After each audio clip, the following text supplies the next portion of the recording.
Judiciário brasileiro, mais uma vez, protagonizando umas decisões aí que geram repercussão, inclusive, na imprensa. Doutor Leandro Borba Ferreira Nascente, bom dia, doutor. Bom dia, Dani Souza, bom dia, ouvinte. Satisfação estar no programa para falar de um assunto de suma importância. A decisão do STF com relação às condenações no Tribunal do Júri contra os acusados que, a partir de agora, sairão de lá presos logo após a sentença penal condenatória. Muito bem, enquanto você troca para o microfone 3, o Supremo Tribunal Federal decidiu pela vedação da possibilidade do acusado condenado no Tribunal do Júri de recorrer em liberdade. A prisão é imediata, doutor Leandro Borba.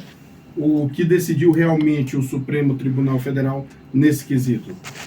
Daniel, é o seguinte, o STF decidiu por 7 votos a 3 que aquele que for submetido a júri, pronunciado a júri e for condenado pelo Conselho de Sentença, ele deverá imediatamente se recolher ao cárcere, mesmo ele tendo o direito de recorrer, de utilizar as vias recursais normais, ele deve se recolher ao cárcere imediatamente. E com isso surgiram aí várias discussões no mundo jurídico e na sociedade com relação a essa decisão que é polêmica, porque ela viola, a princípio, a presunção de inocência, o princípio da presunção de inocência. Todo mundo é presumido inocente até o trânsito em julgado da sentença penal condenatória. E quando que acontece o trânsito em julgado? O trânsito em julgado ele ocorre quando esgota-se toda e qualquer possibilidade de recurso. Agora, nesse caso específico, há uma discussão muito grande por parte do pessoal da área do direito, né, dos profissionais do direito, com relação ao aspecto formal. O STF adentrou, usurpou competência do Poder Legislativo ou não? É uma das perguntas. O STF, ele violou o princípio da presunção de inocência ou não? É outra pergunta. O STF praticou o ativismo judicial, sim ou não? É outra pergunta. Então, respondendo, eu já vou logo rechaçar essas perguntas, dizendo que, com relação ao ativismo judicial, o STF não praticou esse ato. Ativismo judicial é uma atitude, uma conduta praticada pelo STF muito proativa, que muitas vezes acaba por acrescentar aquilo que não foi legislado pelo legislador, pelo parlamento. Então é uma conduta muito criticada. Com relação à usurpação de competência por parte do Poder Judiciário contra o Poder Legislativo, também não ocorreu. No caso concreto dessa decisão, não houve porque houve o controle de constitucionalidade de um caso específico, pontual, que se iniciou no primeiro grau de jurisdição, passou pelo segundo grau, pelo TJ, de determinado estado, e se chegou ao STF. O STF, instado a se manifestar sobre esse caso específico, verificou que ali havia uma colisão de direitos em jogo.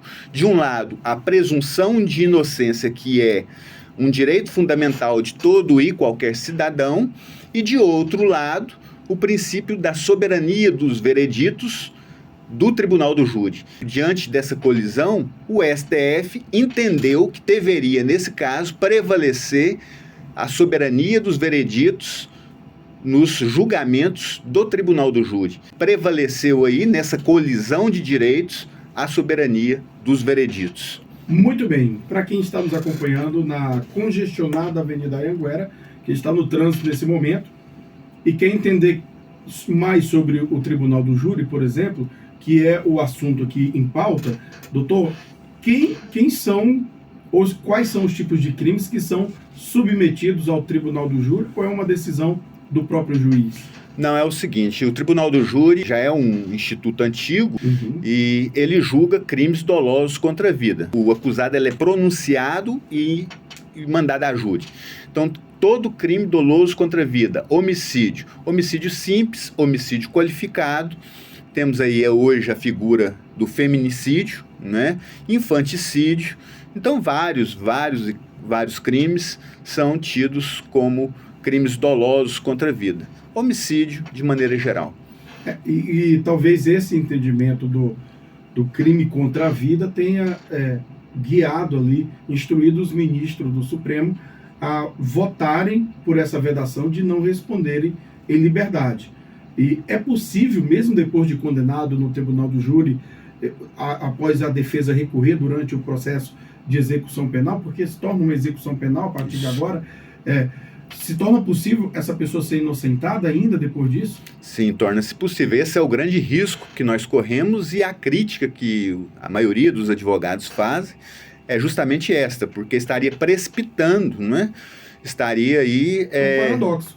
Um paradoxo, porque a pessoa pode ir à júri, ser condenada pelo conselho de sentença composto por 7 pessoas, recorrer e, de repente, ter mais adiante uma sentença penal absolutória, absolvendo aquela pessoa, e estaria aí já no prejuízo, porque no caso dessa decisão, ele já estaria cumprindo a pena, e uma pena que ela poderia não existir se o recurso for julgado provido em favor do acusado.